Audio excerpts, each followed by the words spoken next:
So friends, it's all about a bridge actually. A bridge that India built right under the nose of the Chinese. Now what happened? It is a 4-span bridge by the Indian Army Engineers Regiment.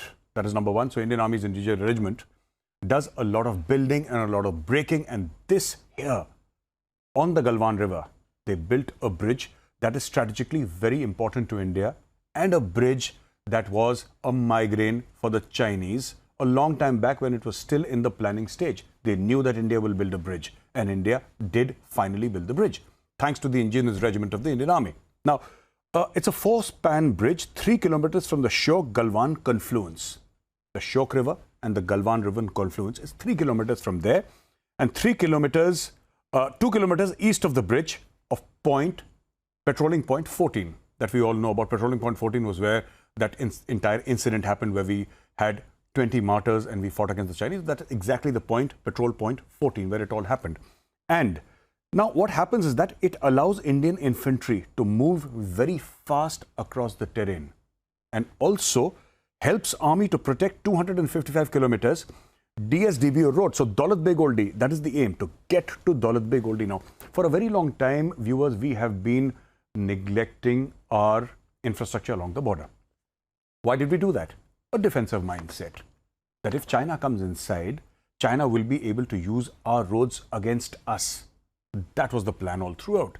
Speaks of a very defensive mindset, doesn't it? Now, over a period of a few past years, what we have done is put our foot down on the accelerator.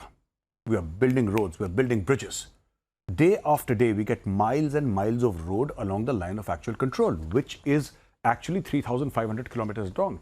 And how does it help us? Not only does it help the common man, the common Indian citizen who's living there, it helps our armed forces get faster to the border, which is very important.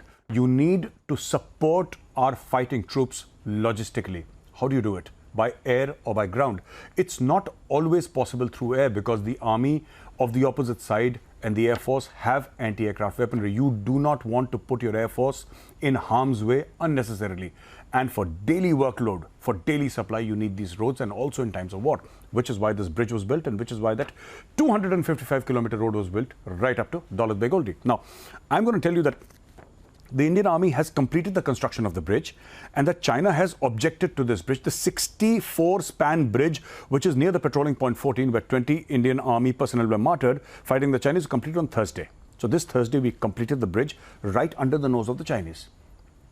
And my friends, the Chinese don't like it one bit, because they had objected to this all along. They have objected to every single border infrastructure that we have tried to do. In fact, even visits by Indian VIPs to places like Arunachal has the Chinese fuming and taking a diplomatic stand that Arunachal is our territory. Coming back to Ladakh, few details of the bridge which I'd like to again repeat. I've already told you, 4-span bridge built by Indian Army engineers. Very important point. 3 kilometers east to the Shyok-Galwan confluence, and is 2 kilometers west of Patrol Point 14. It's very important to know the strategic placement of this bridge. Where is this bridge? It's very important to know that.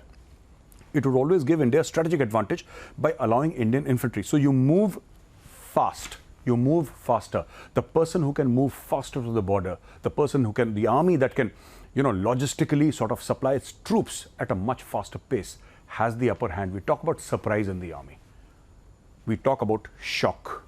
We also talk about logistics. The army with the best logistics is the army that wins. And for that matter, the Navy and the Air Force. Logistics, very important. Remember, viewers, here we are fighting a high altitude battle. This is at altitudes like 12,000, 13, 14, 15, 16, 17,000 feet above sea level, where you cannot breathe. You walk 5 steps, you start heaving. You have nausea, you have headache, you have vomiting. All these things are common signs in high altitude area, which is why you keep your troops supplied to fight a long war, the most difficult war which is fought across terrains is a war that is fought along high altitude, which is where the Indian Army is right now. Now we're heading for a short video by the Air Chief Marshal Bhaduria. Let's see what he has to say. We have taken all the actions that are required, looking at the deployments across and looking at the situation developing, and whatever actions we need to take, those have been taken, be rest assured. Don't have any doubt. have faith in your services. We will handle any contingency, all three services. In this period, normally China deploys a fair number of aircraft in this area for their own training. It happens every summer. But this year, the number of deployments have increased. Beyond May, it increased further. So we are aware of what has been deployed. We are monitoring all the deployments and their posture, and we have taken necessary action.